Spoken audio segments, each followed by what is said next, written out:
지난 12일 통계청은 2016 사회동향 조사 결과를 발표했습니다. 조사 결과 우리나라 국민 10명 중 6명은 열심히 일해도 제자리라는 비관적인 삶을 살고 있으며 이처럼 희망 없는 삶의 인식 원인은 가정경제를 짓누르는 가계부채인 것으로 나타났습니다. 희망의 출구를 잃어버린 2016 한국 사회의 현주소. 하나님의 법, 세상의 법에서 알아봅니다. 하나님의 법, 세상의 법. 이재만 변호사님 나오셨습니다. 자, 변호사님 안녕하십니까? 네, 안녕하세요. 네. 자, 지난 12일 날 통계청이 2016년 이 사회 동향 조사라고 하는 결과를 발표했는데 어떤 내용입니까, 이게? 예, 통계청이 이제 매년 2008년도부터 그 사회 동향에 대해서 발표를 하고 있습니다. 이제 그 내용은 한 11개 영역에 대해서 발표했는데 뭐 이제 가장 기본적인 게 이제 인구, 또 가정과 뭐 그다음에 가구, 뭐 1인 가구가 있을 수도 있고 하니까 이제 가구에 대한 거. 그 이외에 건강, 뭐 교육, 노동, 소득과 소비, 뭐 문화, 여가. 그래서 한 11개 영역에 대해서 사회 동향에 대해서 발표를 하고 있죠. 네. 자, 조금 전에 화면에서도 내용을 봤는데요. 그 조사 결과 국민들이 굉장히 힘들어하고 있다고 하는 사실인데 특별히 문제는 앞으로 내가 열심히 일을 해도 희망이 없다니 좌절감이 문제 아닙니까, 이게? 그렇죠. 일단 그 동향조사에서 이제 한번 눈여겨볼 것은 내가 노력을 한다면 지금 인생 이제 살이가 좀 나아지겠느냐 아니면 계층 간 이동이 좀 가능하겠느냐 이제 뭐 이런 조사를 했어요. 그렇죠. 그런데 10명 중에 한 6명은 내가 아무리 노력해도 계층 간의 이동이 안 될 것이다 라는 비관적 생각을 갖고 있습니다. 그런 것이 문제죠. 결국 희망이 없다는 것이죠. 그렇죠.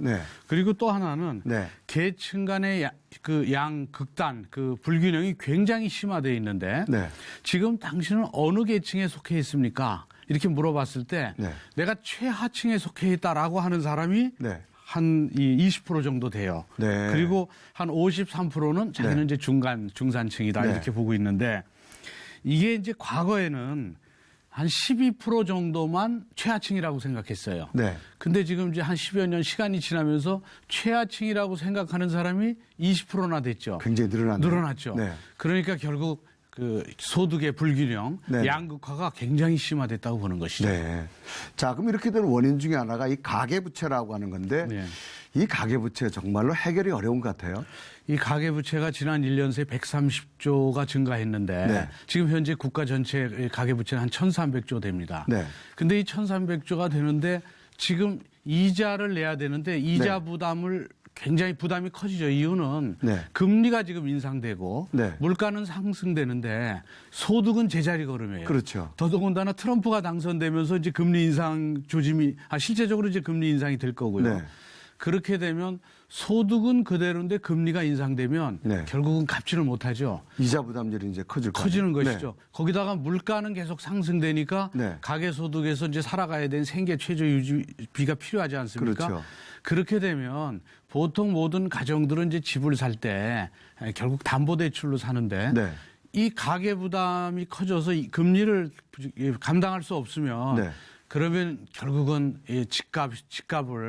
집을 유지할 수 없어서 이게 폭탄이 될 수가 있어요. 그래서 한 번 무너지기 시작하면 가계 경제만 무너지는 것이 아니라 국가 경제에도 직격탄이 될 수 있기 때문에 이게 뇌관이 되지 않을까 해서 상당히 주목해야 될 그럴 부분입니다. 자, 이 가계 부채라고 하는 게 뭐 현실적인 문제를 넘어서 이게 자녀들에게까지 대물림 된다고 하는 것. 이 부모들이 참 굉장히 걱정 중에 참 큰 걱정인 것 같습니다, 이게. 그렇죠. 1994년엔 조사를 해보니까 10명 중에 6명은 노력하면 나아질 것이다. 희망을 받죠. 그러니까 희망을 가진 그 전체 인구 비율 중에 한 60%는 희망이 있다고 본 거예요. 근데 지금 조사에는 10명 중에 6명은 노력을 해도 나아지지 않을 것이다.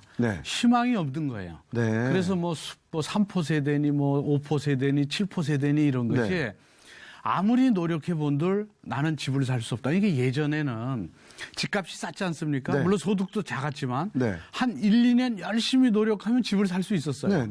근데 지금은 10년을 노력해도 집을 사기가 어려운 거예요. 그러니까 집 사는 거를 포기하다 보니까 저축도 좀 안 되고 그래서 지금 이 상황에서는 결국 3포 세대나 5포, 7포 세대들에 대해서 네. 그 사람들의 잘못으로만 봐서는 안 되고 사회 전체적으로 네.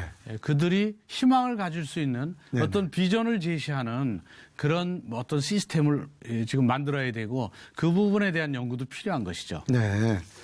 몇 가정에 대한 문제가 아니라 우리나라 현 주소 모두에 해당되는 그런 부분 아닙니까 이게? 그렇죠. 지금 실제적으로 네. 이런 비관적인 인식이 결혼과 출산에도 영향을 미쳤죠. 네. 그러니까 결혼을 안 해도 좋다. 네. 이런 그렇게 생각을 하는 사람도 한 30%가 넘고요. 네. 아이를 출산하지 않겠다. 네. 왜냐하면 이 교육비 이런 걸 감당할 수 없고 양육비를 감당할 수 없으니까 네. 그것도 30%가 넘습니다. 네. 저출산이 되면 지금 이 상태로 300년 지나면 네. 이 한국 그 인구가 제로가 될 수도 있다는 통계가 지금 나오고 있지 않습니까? 네. 이 굉장히 심각한 문제죠. 네. 그리고 또 하나는 이런 비관적 인식을 갖게 되는 게 계층 간의 사다리가 끊어져서 그래요. 계층 이동의 사다리가. 네. 쉽게 얘기해서 예전에는 개천에서 용이 났습니다. 네. 개천에서 용 나는 건 사법시험 같은 거 시험 보면 옆에서 합격하는 사람도 보고 그렇죠. 물론 숫자는 적지만 그런 사람을 보므로써 희망을 갖죠. 네. 그리고 너무 가난했던 사람이 돈을 많이 버는 것도 보고. 그렇죠. 그런데 지금은 이 창의성을 가지고 결국은 국가 경제라든지 그 창조 경제라든지 이런 원동력이 돼야 되는데 네. 창의성 자체를 말살시키고 있는 게 패자부활전이 없는 시대예요. 지금은 옛날처럼 패자부활전이 있을 때는 내가 뜻한 바 있어서 한번 열심히 노력해야 되겠다. 그러면 대학도 갈 수 있고 고등학교도 다 갈 수 있었지 않습니까? 네. 근데 지금은 좋은 대학이라도 가거나 좋은 고등학교 가려면 초등학교 때부터 이 틀에 맞춘 내신에 따르는 공부를 계속해야 됩니다. 네. 그래서 한 번 삐끗하면 이게 복구가 안 돼요. 네. 그러니까 쭉 이렇게 틀에 맞춘 사람들만 나와서 네. 결국은 대학 가서 취업을 하기 때문에 네. 이 틀에 맞춰서 공부를 하면 창의성이 말살돼요. 이 틀에 맞춰서 나오기 네, 그렇죠. 때문에. 네. 그러니까 그런 부분 때문에 사실은 패자부활전도 있고 한번 뜻한 바 있으면 뭔가 시험을 봐서 갈 수도 있게 하는 이런 네. 패자부활전도 있어야 되고 또 하나는 계층 간의 사다리를 그대로 놓게 개천에서 용나는 그런 시험도 그대로 유지를 하고 네. 이런 것도 한번 총체적으로 연구를 해봐야 되지 않나 이런 생각도 듭니다. 자, 우리가 하루하루 살아가면서 이게 희망이 없다는 건 얼마나 비참한 삶입니까? 예. 참 무서운 그런 현실이 됐는데요. 이게 또 이 사회 계층 간의 단절이다 보니까 노인 범죄 예. 이게 요즘 사회적인 이슈로 대두하고 있는데 어떻습니까? 그 노인 범죄가 이제 또 다른 이제 사회적인 불안 요인인데 네. 지금 우리나라는 초고령화 사회로 진입하고 있습니다. 네. 그러니까 65세 이상의 노인들이 굉장히 많이 늘어나고 있어요. 네, 그렇죠. 그래서 이 초고령화 사회가 됐는데 노인들이 노후 대책을 지금 준비 못했어요. 네. 왜냐하면 지금 이제 고령화 사회에 진입하는 65세로 진입하는 그 세대들은 네. 결국 부모를 봉양한 세대예요. 그렇죠. 그렇기 때문에 본인이 자식을 논 팔고 집 팔아서 가리키면 자식이 봉양할 거라고 생각하는 세대이기 때문에 네. 노후 대책 준비가 안 됐어요. 네. 그 준비가 안 됐는데 지금 세대들은 자기 부모님을 봉양하려고 하지 않는 세대예요. 네. 그 낀 세대가 됐죠. 네. 그러니까 자식한테 봉양도 받지 못하고 부모님 봉양하고 자식 교육시키느라고 재산은 다 썼고 네. 그 준비가 전혀 안 된 상태에서 초고령화 사회로 진입하는데 국가에서 노인 대책이 지금 완벽히 돼 있지 않기 때문에 네. 결국은 이들의 그 노인 빈곤층이 굉장히 늘어났죠. 네. 그 노인 빈곤층이 늘어나다 보니까 범죄가 지금 한 5배 정도 늘어났습니다. 굉장히 많이 늘어났네요. 노인 범죄가. 네. 그런데다가 지금은 이제 그 SNS 시대가 돼서 그 스마트폰 이런 게 발달됐기 네. 때문에 스마트폰으로 정보를 얻는 시대가 됐어요. 네, 그렇죠. 그래서 예전에는 이제 버스를 타거나 어디 멀리 가면 책을 들고 가거나 네. 적어도 차 속에서 신문을 봤어요. 그렇죠. 예. 그 신문을 보는 활자 세대는 이 호흡이 길어요. 생각이 길고 네. 상대가 뭐라고 얘기를 해도 네. 저 얘기가 어떤가 생각을 하고 얘기를 하고 네. 그렇게 호흡이 길게 대화를 했는데 네. 스마트폰으로 볼 때는 댓글도 촌철살인으로 짧은 글로 상대를 공격하고 네. 그렇기 때문에 이 분노 조절 장애 같은 것이 쉽게 발생할 수 있고 걸릴 수가 있어요. 네. 예전에는 호흡이 길어서 그렇죠. 상대의 마음을 역지사지로 읽기도 하고 네, 네. 더 넓게 봤는데 네. 지금은 넓게 보지 않고 즉각 대응을 하다 보니까 네. 실제적으로 뭐 여러 분야에서 즉각 대응하다 보니까 이 스마트폰 세대에서는 분노 조절 장애도 심해서 네.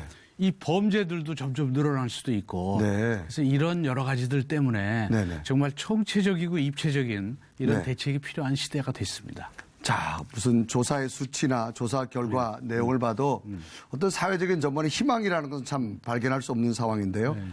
결국 희망을 만들어내는 건 우리 자신들밖에 없는 것 같아요. 그 말이 맞습니다. 네. 그 일본의 마쓰시다 고노스케라는 사람이 성공을 했는데 네. 그 엄청나게 세계적인 기업으로 성공했는데 네. 성공 비결이 뭐냐고 물어보니까 네. 자기는 가난했고 네. 가난해서 못 먹어서 병약했고 네. 또 하나는 가난해서 배우지 못했다. 네. 이 세 가지가 성공 비결이래. 지금 네. 우리나라가 가난한 사람 최하층 또 가난해서 못 배운 사람들 그렇죠. 또 가난해서 못 먹으니까 건강이 나쁜 사람 딱 거기 맞지 않습니까? 네. 근데 이 마쓰시다는 이걸 전화위복으로 생각을 해서 네. 내가 가난했기 때문에 정말 경제관념을 배우고 많은 직업을 전전했기 때문에 뭐 네네. 구두 닦기, 신문 팔이 많은 걸 해서 네. 사회 경험을 내가 많이 배웠다. 그게 네. 성공 비결이고 못 먹어서 건강이 나쁘기 때문에 네. 건강에 신경을 많이 쓰고 네. 있는 시간을 집중적으로 일을 했다는 거예요. 네네. 그래서 실제적으로 이분이 90세까지 살아요. 네. 자기 잘못된 그 약한 부분을 네. 장점화시키면 이렇게 성공을 하거든요. 네. 그래서 지금은 최하층에서 계층 이동이 안 된다 뭐 이러더라도 네. 생각을 바꿔야 돼요. 그렇겠죠. 생각을 바꾸고 그거를 실천을 하면 네. 석 달만 실천하면 습관이 되고 네. 습관이 되면 결국 운명이 바뀌니까 그렇죠. 정말 우리 모든 국민이 네. 특히 우리 크리스찬이나 목사님 이분이 설교하실 때 네. 생각을 좀 바꾸게 네. 생각을 바꾸고 이걸 행동으로 옮깁시다. 네. 근데 생각만 바꾸고 행동으로 안 옮기면 안 되니까. 그렇겠죠. 근데 행동으로 옮겨도 작심삼일을 하면 안 되고 네. 딱 석 달만 힘들더라도 하면 네. 습관이 됩니다. 네. 그러면 운명이 바뀌니까 네. 정말 우리 크리스찬들 모두 모여서 네. 이 최하층이 있지만 네. 이걸 전화위복의 기회로 삼은 마쓰시다의 그 얘기를 듣고 네. 한번 생각 바꿔서 실천하고 습관화하는 네. 그 범 국민 운동 네. 한번 일으켜 보면 네. 이런 이 사회 동향에 나타난 이런 여러 가지 불안 요소들 네. 해결할 수 있는 한 줄기 빛이 아닐까 이런 생각도 듭니다. 네. 말씀해 주신 것처럼 가정의 살림살이는 물론이고 국가 경제도 매우 어려운 상황인데요. 이 난국을 타개할 수 있도록 정치 경제도 하루빨리 안정을 되찾아야 되겠습니다. 변호사님 오늘 말씀 감사합니다. 예. 네, 고맙습니다.